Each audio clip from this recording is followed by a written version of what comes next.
That's why I'm running for Congress.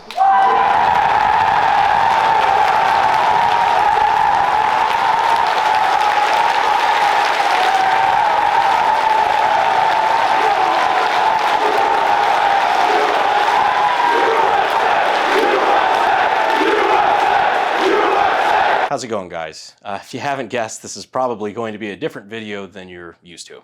Today, August 12th, 2023, minutes before this video went live, I announced I am going to be running for Congress. Specifically, I will be challenging the establishment Republican Tony Gonzalez for the District 23 congressional seat in the Republican primary for 2024. Now, I know what some of you might be thinking. No, this is not a joke.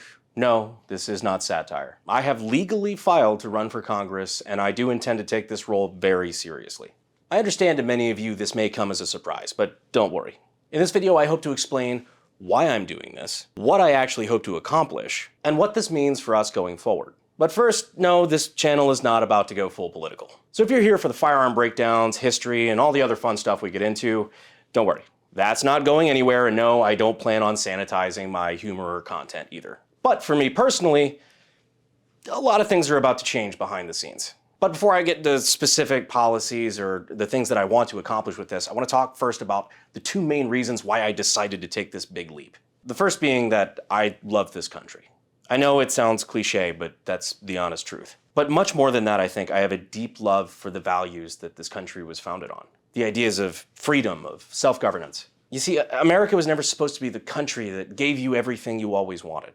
It was simply a place that gave you the freedom and the opportunity to chase those things for yourself, to pursue happiness, to build great things. The freedom to choose your own destiny and build a life for you and your family. Sadly, those ideals are under attack, and they have been for a long time. That part, I don't think is ever going to change. We always have and always will have to fight for the America that we know and love. What I guess inspired this is that a large number of the politicians that liberty-loving Americans have turned to defend these ideals have failed. Several Republicans who swore to defend gun rights, to protect borders, and just in general putting the rights and interests of the American people above their own, have turned their back on these values. They voted time and time again against the constitutionally guaranteed rights of their constituents. This has to change. There can be no more incumbent politicians who vote time and time again against the interests of the American people without fear of losing their positions. It's like once they win their first election, they feel untouchable in the primaries. We have to remind them that if they fail to uphold their oath to defend the Constitution,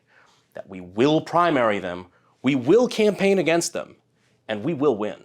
Now, the second main reason I wanted to do this is to be an example of what I personally believe is the best way to effect positive change in this country. Lots of people, including fellow libertarian-leaning folks, will complain about the two-party system. That Republicans and Democrats will just hand you a garbage candidate that you feel the need to support because you have no other alternative. That is only half true. The real truth is that you get to choose who those candidates are in the primary election.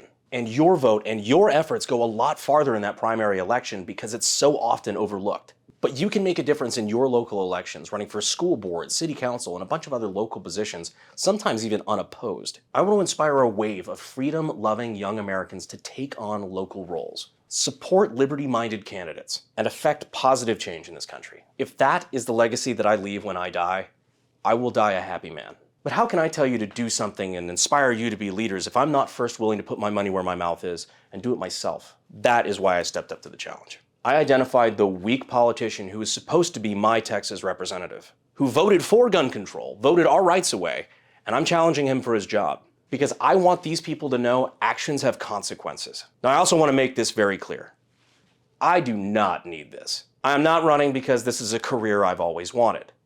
It's not. I'm not running for money. In fact, I expect to lose quite a lot by making this move. I'm doing this because in my heart of hearts, I truly believe that this is the right thing to do to make the kind of impact I want about issues that I feel deeply about. And with that being said, here are a few of the issues that I feel like aren't being handled properly that I aim to correct. As you might have guessed it, I aim to take a pretty hard stance on gun policy. I'm working with groups like the Firearm Policy Coalition, National Association for Gun Rights, and Gun Owners of America, just to name a few, on tackling intrusive gun laws. I will never vote for gun control. But not just that, I will do everything in my authority to weaken the ATF. And I will challenge ATF Director Dettelbach every time he so much as thinks about going after law-abiding gun owners. Now, my opponent that I'm running against, Tony Gonzalez, claimed to be in favor of gun rights, but he voted in favor of Biden's post-Uvalde gun control and claims he would do it again. I aim to ensure he never gets that chance. For too long, gun legislation has been decided by people who don't know the first thing about them.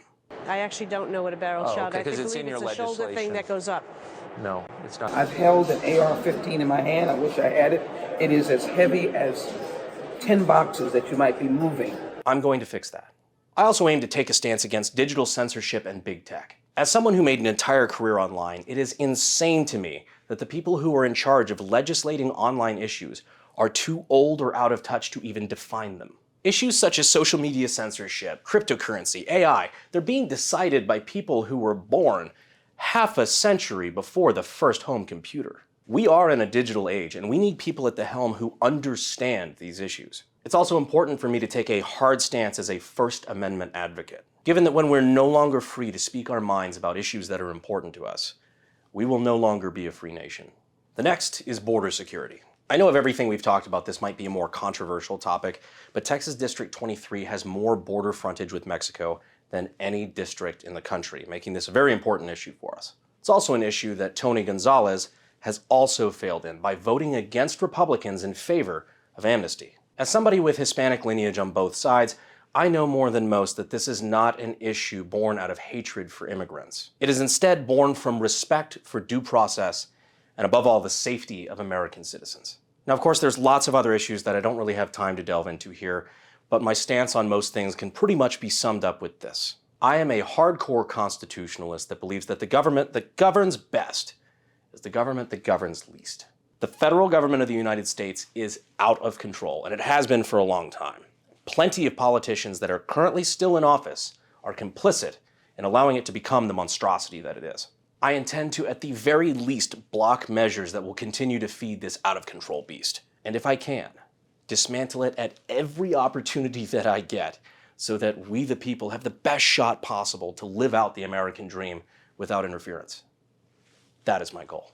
So if you and I share similar goals, then I'm asking for your help and your support to try to make this campaign a success. And there are plenty of different ways to help. The first and most direct way, of course, is to donate. You can go to the links in the description and the pinned comment or BrandonHerreraForCongress.com to donate directly. You can also read a bit more about some of my stances I take on other issues as well. You can also pick up a Herrera 2024 Let's Go Brandon shirt over at Bunker Branding, both to financially support and to show your support in public as well. Links again to that will be in the description and in the pinned comment. The last way, and this one should be fairly obvious, if you live in Texas District 23, a fairly large district spanning from El Paso to San Antonio, and you are not registered to vote in the Republican primary, I greatly urge you to do so. Or if you have family or friends in that district, you can help by spreading the word that there is a new candidate on the Republican primary ballot.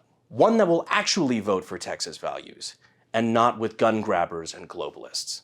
So if you know anything about me, you know that I am not a politician, I am not politically correct, and I'm not afraid to stir the pot.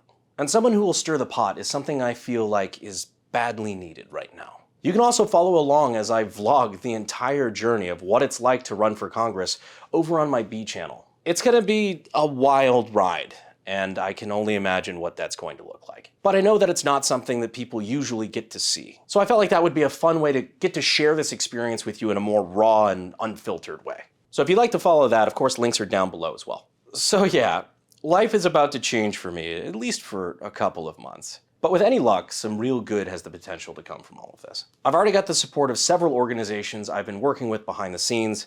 The real question is, do I have yours? Thank you all so much for supporting me through everything. And I hope to see you at the polls. At the very least, in the next video. Thank you.